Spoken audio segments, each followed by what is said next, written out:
there's no food in my teeth because I just ate some food. I'm hungry.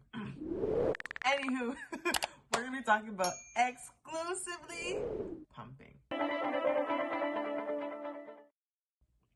We all heard about, exclusively breastfeeding, which means that you are exclusively breastfeeding, doing nothing else. But there's also exclusively pumping. What does that mean? What is that? Exclusively pumping is pumping your breast milk and feeding it to your baby in a bottle. So you're doing nothing in regards to physically latching a baby onto your breast. Now, with that said, breastfeeding is breast pumping. You are still feeding your baby via the breast, but they're not latching onto your breast. Your milk is coming out of your breast, which you're feeding to your baby in a bottle. So you're breastfeeding. But how do you breast pump? How do you exclusively breast pump? How do you even make sure that your milk is coming in? Because it is true that a baby latched onto your breast suctions the milk out of your breast much better and empties your breast much better than any pump can. However, there are not every mom can actually breastfeed for multiple reasons, but it doesn't mean that because you can't physically breastfeed, meaning the baby's latching onto your breast, that you can't still provide breast milk to your baby. So exclusively breast pumping is a great alternative. So how do you do it? It varies between newborn, so even just considering like a 0 to 3 months, 3 to 6, and 6+. It will vary, but what's important is having some type of schedule and understanding. So your first 3 months is when you got, especially the first 6 weeks, you want to make sure that you are doing a lot more because your body's just producing breast milk for that baby. And remember, the whole concept around breast milk is the more you empty your breast, the more milk is going to be made. If you keep milk in your breast for a long period of time, your body's going to, what you're doing is sending a signal to your body saying, you know what? I don't need as much milk as you think I need, so I'm going to stop producing.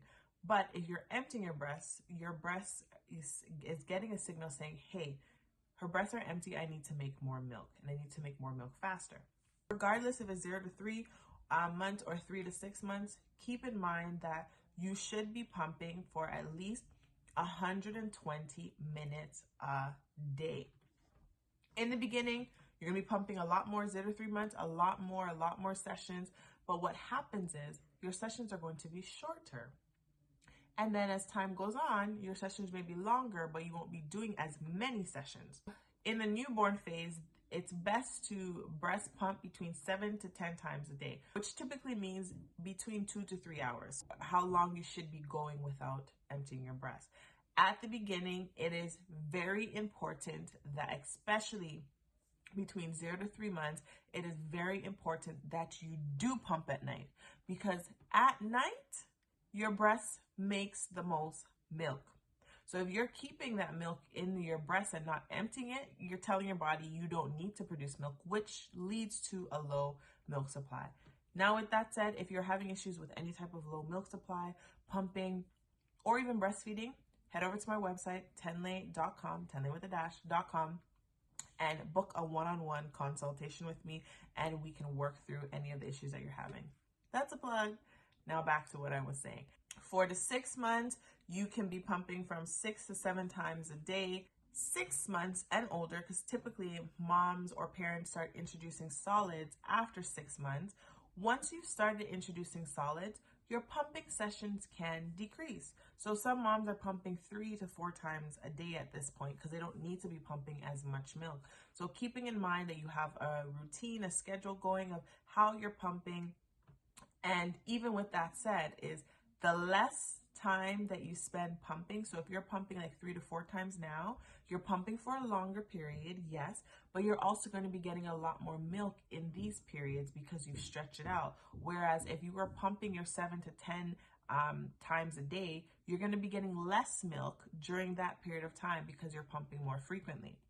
But another thing that comes up is, do you pump at the same time every day? No, You don't have to. You can have 2 different types of schedules. So you can say, you know what, I'm going to pump every 2 to 3 hours. If that's the schedule that you have, then go ahead and do that. Set your alarms on your phone so you remember when to have your pump parts ready.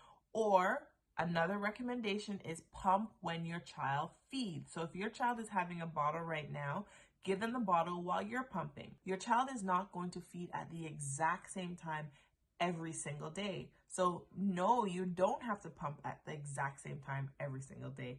Just like you, sometimes you may eat lunch at 12 o'clock today, or the next day you may eat it at 1:30. It's the same kind of concept.